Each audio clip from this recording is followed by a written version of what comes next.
कर्म किसी को माफ नहीं करता, वह केवल समय लेता है।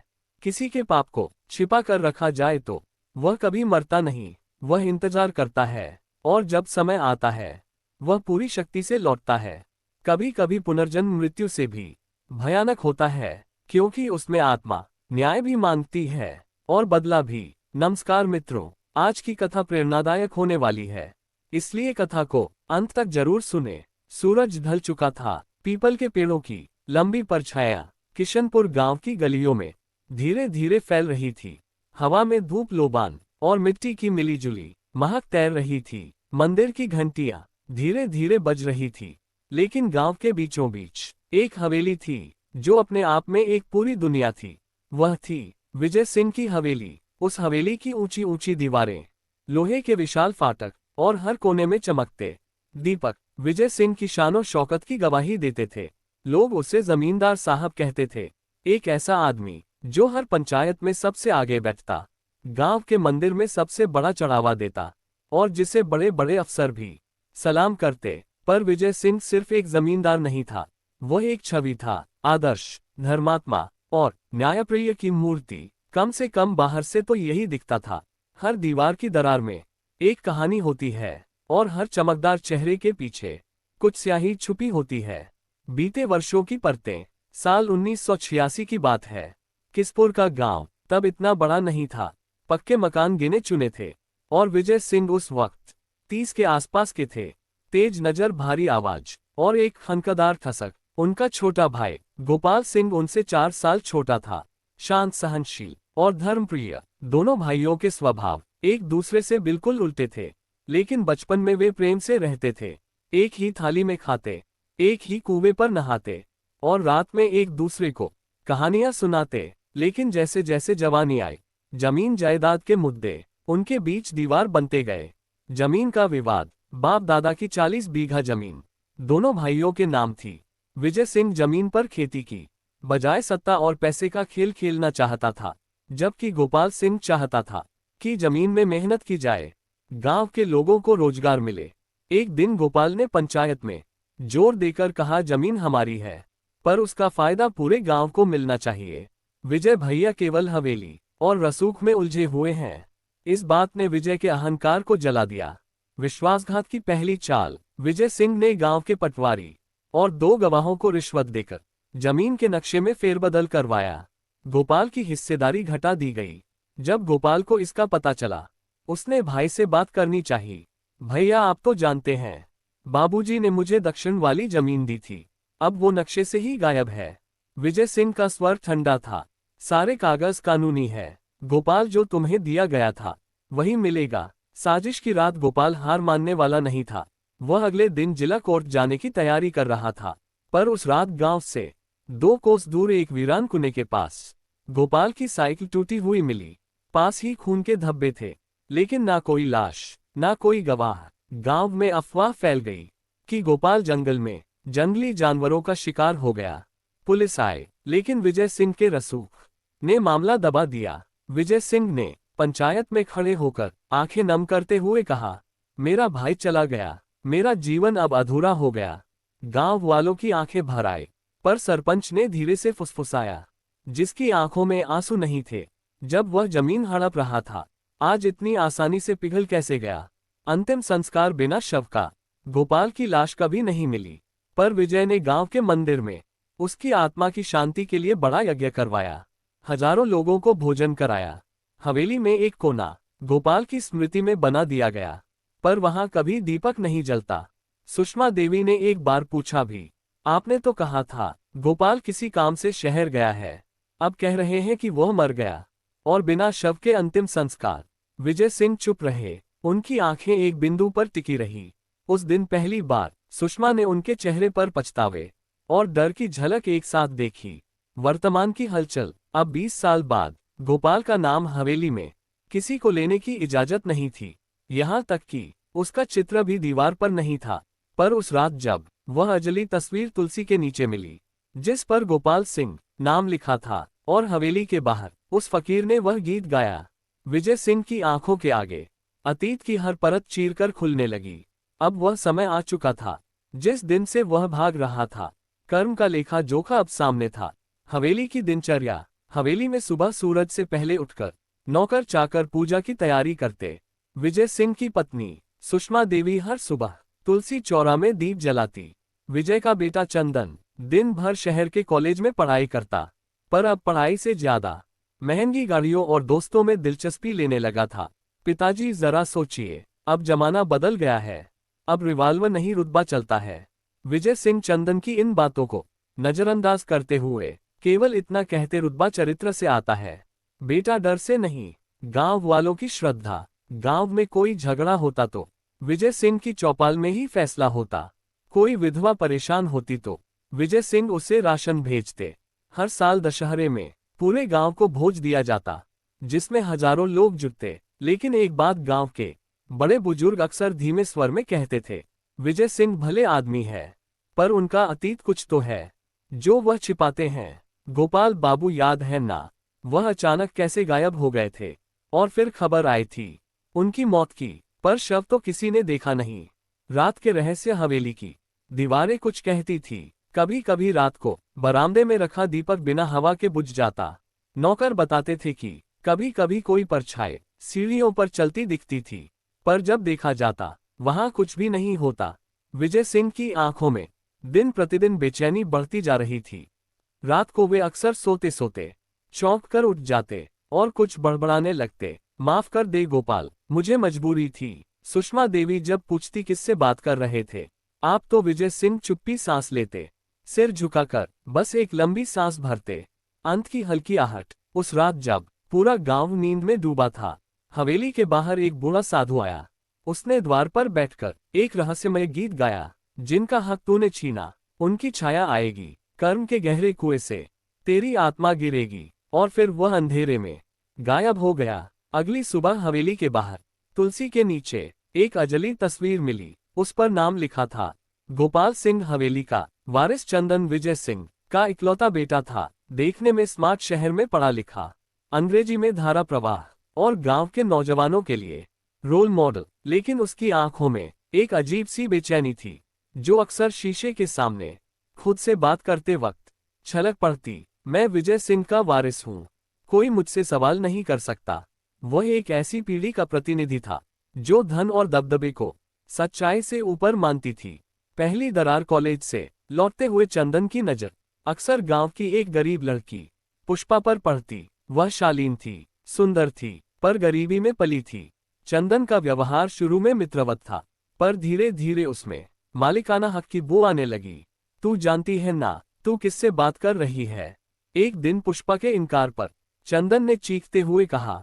विजय सिंह को जब ये बात पता चली, उन्होंने सख्ती से चंदन को बुलाकर डांटा। सम्मान और डर में फर्क होता है बेटा, लोग हमें डर के मारे झुकते हैं, लेकिन भीतर से हमें धिक्कारते हैं। चंदन ने उनकी ओर देखकर एक लंबी मुस्कान दी। एक अहंकार से लिपटी चुप्पी। गुप्त मित्र मंडली। शहर के कॉलेज में चंदन की दोस्ती एक गिरोह से हो गई थी। रवि, आदित्य और अमित नाम के 3 लड़के जो रसूख वाले घरों से थे, लेकिन उनके काम थे शराब, ड्रग्स और ब्लैकमेलिंग। चंदन इस गिरोह में सबसे चुप रहता, पर जब बोलता तो उसका सुझाव सबसे खतरनाक होता। अगर कोई रास्ते में आए तो या तो खरीद लो या मिटा दो। वह अपने पिता के प्रभाव का इस्तेमाल करके पुलिस वालों को चाय पानी करवाता और कॉलेज के प्रोफेसरों को धमकाता। हवेली में बदलते रंग। हवेली में अब महफिलें सजने लगी थी। देर रात शराब की बोतलें खुलती और संगीत की आवाज गांव तक सुनाई देती। विजय सिंह इस बदलाव को देखकर गुमसुम रहने लगे। सुषमा देवी कई बार अपने कमरे में पूजा करते करते रो पड़ती थी। हमने अपने बेटे को ये सब नहीं सिखाया, फिर यह कैसा रूप है प्रभु। और फिर एक रात जब विजय सिंह ने चंदन के कमरे से आती आवाजें सुनी, कुछ अश्लील बातें, ठहाके और संगीत, वह चुपचाप अपने कमरे में लौट गए। ना वे बोले ना समझाया, बस दीवार की ओर मुंह फेर कर लेट गए। भय की पहली आहट। एक दिन विजय सिंह ने देखा चंदन की दाएं हथेली पर एक अजीब सा काला निशान उभर आया था। रेखाएं टेढ़ी मेढ़ी थी, जैसे कोई पुराना घाव हो, लेकिन चंदन को कभी ऐसा कोई घाव नहीं हुआ था। पंडित हरि प्रसाद, जो कई वर्षों से हवेली में पूजा करवाते थे, उन्होंने उस निशान को देखकर कहा, ये शनि की छाया नहीं है, ये किसी अधूरी आत्मा की छाया है, जिसने पुनर्जन्म या न्याय नहीं पाया। विजय सिंह की सांसें रुक सी गई। चंदन का व्यवहार अजीब होता गया।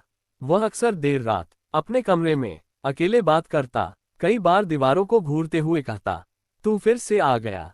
नौकरों ने बताया कि वह नींद में चलने लगा था और एक रात बरामदे में चिल्लाया, मैंने कुछ नहीं किया, वह मेरे बाप का था, मेरा नहीं। विजय सिंह अब टूट चुके थे।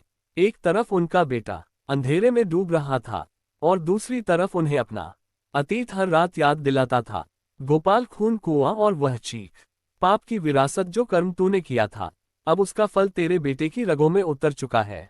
एक रात सपना आया, गोपाल की आवाज में। विजय सिंह ने डरते डरते पूछा, मुझे सजा दे। उसे क्यों आवाज आए, जिसने पाप बोया उसका वंश काटा जाएगा, यही नियम है। अब हवेली में दीपक अपने आप बुझने लगे थे।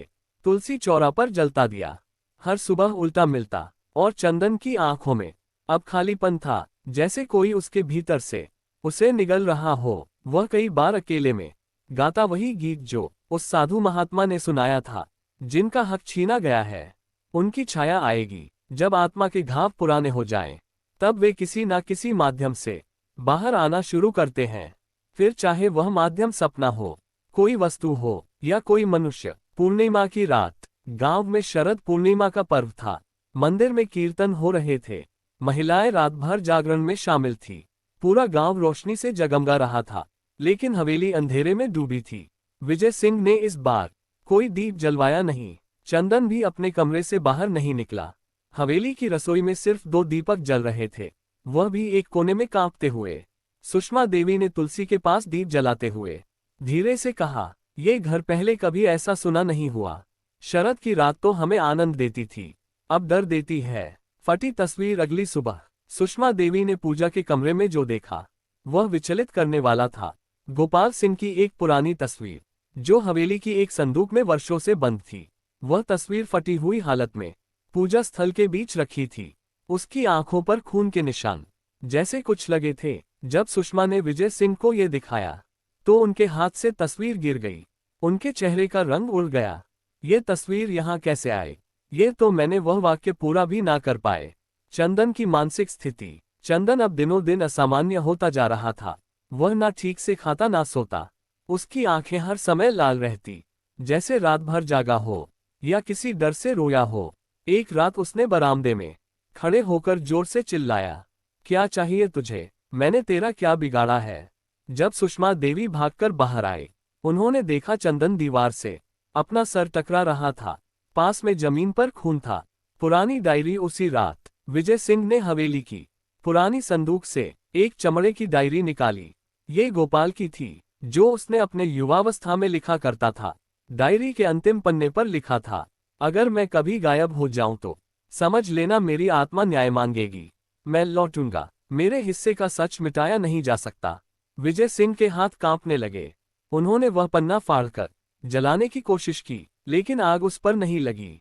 गांव में अफवाह। अब गांव के लोग भी फुसफुसाने लगे थे। सुनो, हवेली में रात को किसी के रोने की आवाज आती है। बाहर वाले दीवार के पास कोई परछाई खड़ी रहती है। चंदन बाबू को देखो, वो अब पागल जैसा हो गया है। गांव की बूढ़ी दादी सुमित्रा, जो जड़ी बूटियों की जानकार थी, उन्होंने एक बार विजय सिंह से कहा, आपके परिवार पर कर्म छाया लग चुकी है। यह कोई तंत्र नहीं, ये भीतर से निकला सत्य है, और ये तब तक पीछा नहीं छोड़ेगा जब तक न्याय पूरा ना हो।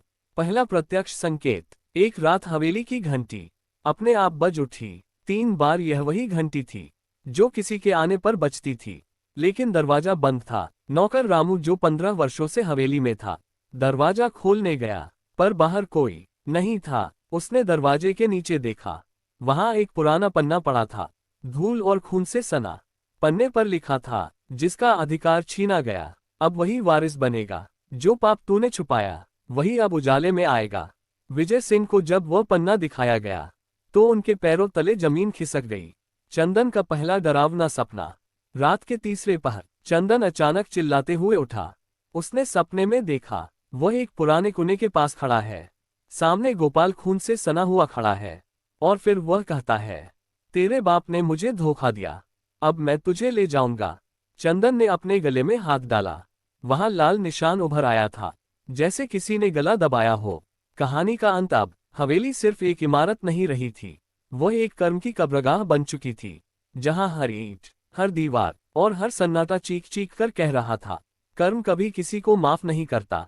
कभी कभी आत्मा न्याय मांगने नहीं, हिसाब पूरा करने आती है, और तब वह ना भूत होती है, ना मानव, वह केवल कर्म होती है। गांव में अजनबी उस दिन की सुबह गांव के लिए असामान्य थी।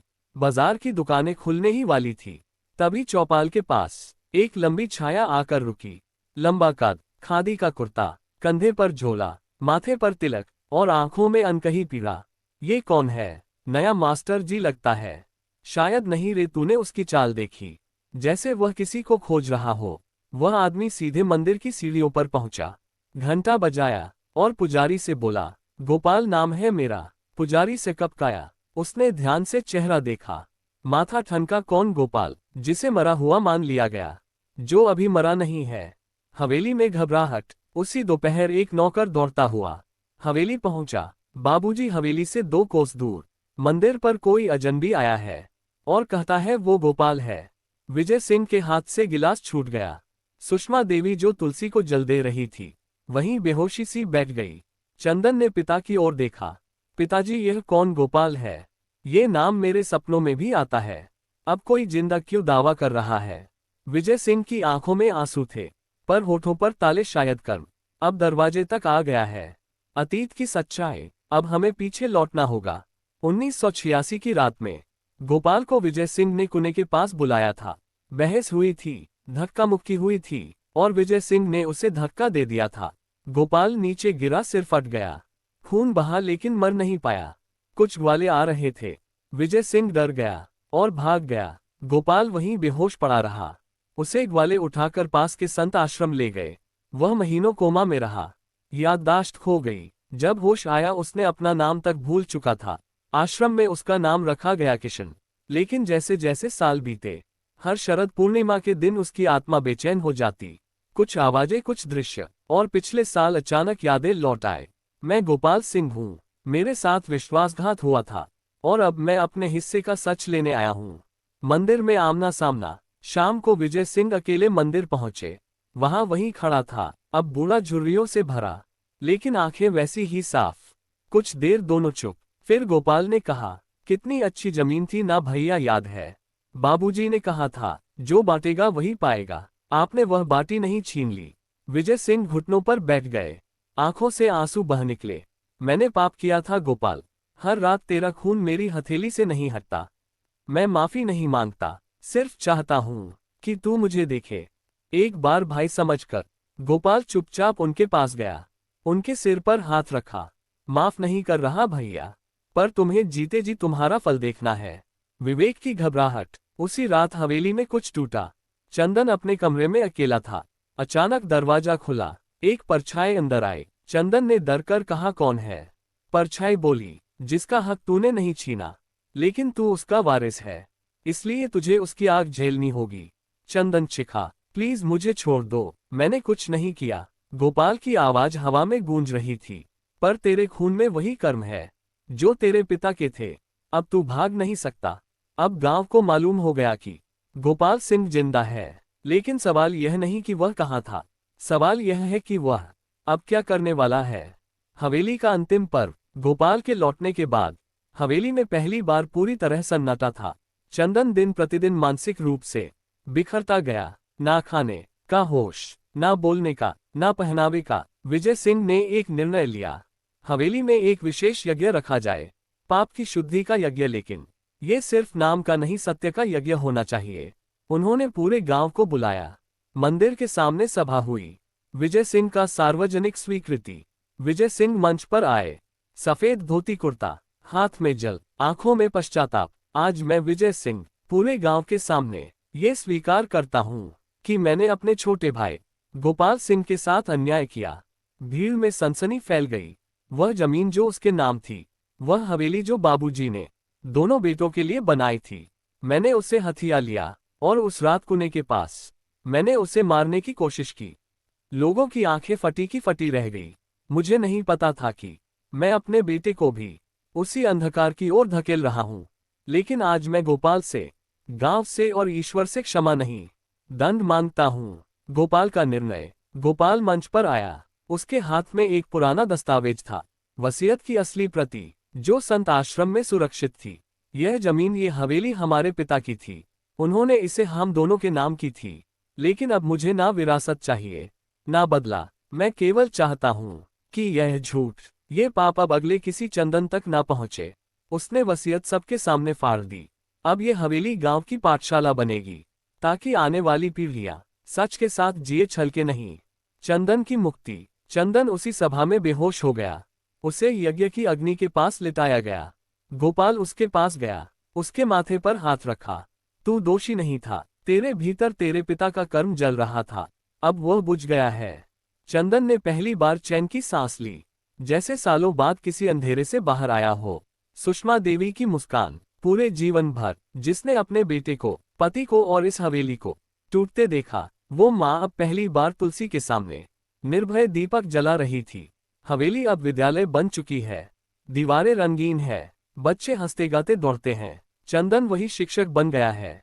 गोपाल कभी कभी आकर उन्हें पढ़ाता है। धर्म और न्याय। विजय सिंह ने यज्ञशाला में अपना अंतिम समय बिताया, मौन में, पश्चाताप में। मित्रों, कर्म कभी किसी को माफ नहीं करता, पर सत्य स्वीकार कर लिया जाए तो वह मुक्ति जरूर देता है। मित्रों, वीडियो कैसी लगी कमेंट करके जरूर बताएं। वीडियो को लाइक, शेयर करें और हमारे चैनल को सब्सक्राइब करें। धन्यवाद।